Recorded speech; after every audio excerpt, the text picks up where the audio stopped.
Maestro, al abogado Jorge Chesal Palau, a quien le agradecemos mucho que nos haya tomado la llamada. Abogado, ¿cómo está? Qué gusto saludarlo y tenerlo en este espacio.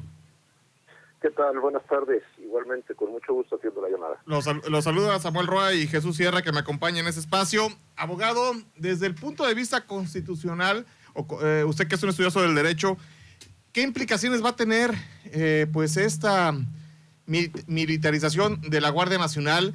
¿Qué consecuencias? ¿Cuál va a ser el escenario jurídico que va a tener México ante esta reforma? Mira, se trata de un escenario muy complejo desde diferentes perspectivas. La primera de ellas es que la reforma que se hizo es una reforma inconstitucional, tanto de fondo como de forma. En la forma hay que recordar, y esto muy vinculado con la actividad de ustedes, que hace un par de semanas la Suprema Corte de Justicia de la Nación resolvió echar hacia abajo las reformas que se habían hecho a la Ley de Telecomunicaciones, en lo que se dio en llamar el derecho de las audiencias, en donde les pedían que ustedes tuvieran, como comunicadores, tuvieran que distinguir cuándo era una opinión, cuándo era una noticia, etcétera. Y la razón por la que la Corte resolvió en ese sentido, fundamentalmente fue porque se violentó el proceso legislativo. Es decir, no se respetaron las formas ni los tiempos del proceso legislativo.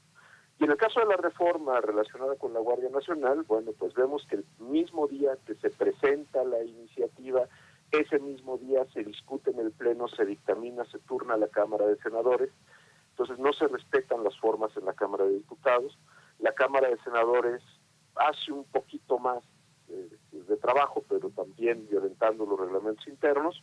Y finalmente el mismo día que se aprueba se publica por la tarde en el Diario Oficial de la Federación. Entonces ya nada más por esa parte de la forma hay una violación a la Constitución. Y por el lado del fondo, el artículo 21 constitucional señala que la Guardia Nacional va a tener un mando civil.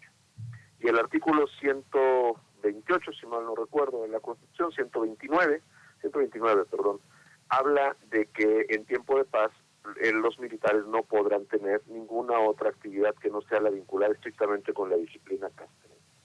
Lo cual de fondo implica que esta reforma viola la Constitución. ¿Qué va a suceder? Que la Guardia Nacional es una policía civil con un mando militar integrado ahora a la Secretaría de la Defensa, que va a realizar labores de investigación de delitos y acciones relacionadas con delitos, que finalmente parten de atribuciones inconstitucionales de estos nuevos policías, lo cual podrá ser impugnado en los procesos penales, podrá ser materia de juicios de amparo, y vamos a ver que nada más por este capricho van a posibilitar que muchos delincuentes puedan obtener su libertad en función de que las actividades de investigación estén mal realizadas por un cuerpo inconstitucional. Entonces estamos ante un escenario de una oleada de amparos en donde la Corte va a demostrar que en verdad es un poder autónomo, abogado. Yo creo que sí, porque va a haber, para empezar, va a haber acciones de inconstitucionalidad planteadas por las minorías legislativas en la Cámara de Diputados y en la Cámara de Senadores. Es decir, se necesita por lo menos un 33% de los integrantes de cada Cámara para que pueda promover cada una de ellas una acción de inconstitucionalidad. Me parece que esos porcentajes sí lo reúnen. Y adicionalmente yo creo que sí vamos a ver que cada labor de investigación y cada detención que realice la Guardia Nacional va a ser impugnada en vía de amparo. Esta actuación de la Guardia Nacional bajo este esquema, en caso de cualquier lesión que sufra un ciudadano por parte de los elementos, pues se tendrá que ir al fuero común o se tendrá que juzgar en el fuero militar. Es algo que no tenemos claro en este momento. Es una pregunta muy interesante, porque tendrán que ser juzgados en tribunales civiles, porque esto ya ha sido materia de resoluciones de la Corte y está asimismo determinado en la propia Constitución. Cualquier delito que involucre a un civil, independientemente de que éste sea cometido por militares o no, tendrá que ser juzgado ante tribunales del orden civil.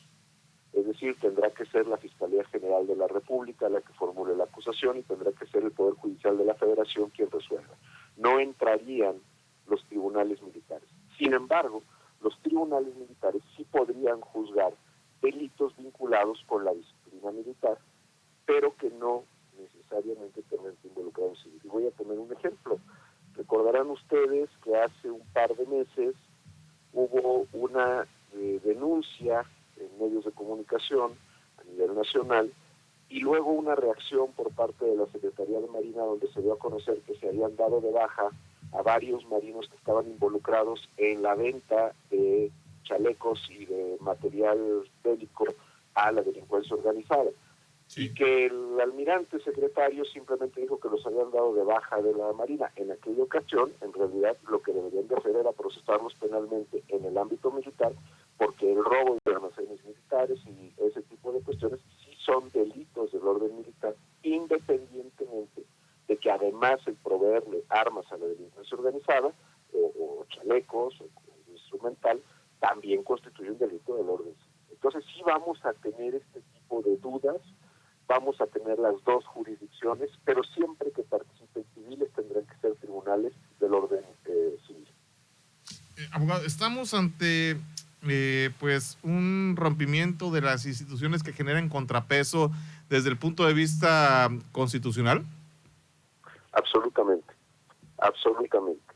porque independientemente de que en la parte política hemos sido testigos de un muy bochornoso espectáculo en donde después de que a Alito Moreno le pegaban cada semana con los audios, etcétera, decidió salvar su pellejo vendiendo el voto de la bancada priista en relación con este tema de la Guardia Nacional y con la iniciativa de reforma constitucional que presentó la diputada Yolanda de la Torre, sí, en donde quebrantan la moratoria constitucional que se había determinado.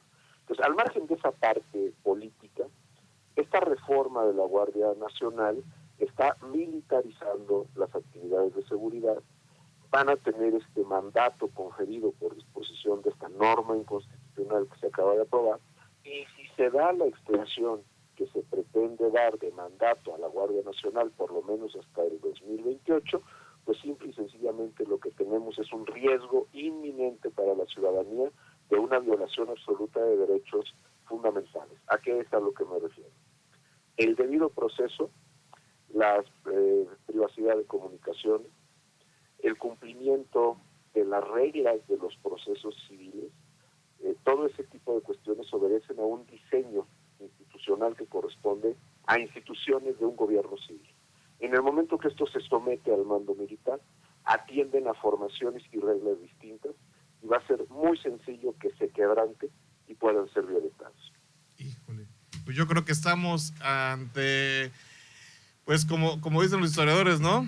La edad oscura, ¿no? Estamos entrando en un proceso de oscuridad y esta situación, sabrá Dios cuándo podremos salir, porque pues vienen tiempos difíciles, tiempos en que el ciudadano común no va a poder enfrentar a esta ambigüedad legal, constitucional que va a tener la Guardia Nacional, sobre todo porque ya no hay derechos humanos. Bueno, sí hay en el papel, pero ya no en la función, mi querido abogado.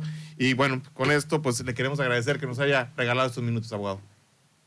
Con muchísimo gusto, siempre a la orden. Mi querido abogado, pues vamos a estar en contacto y lo vamos a estar molestando más con estos temas. Abogado Jorge Chizal Palau, muchas gracias por habernos regalado este espacio. Al contrario, gracias a ustedes. Gracias. Es el abogado Jorge Chizal Palau, abogado, bueno, uno de los constitucionalistas más reconocidos en nuestro estado y en el país. Regresamos.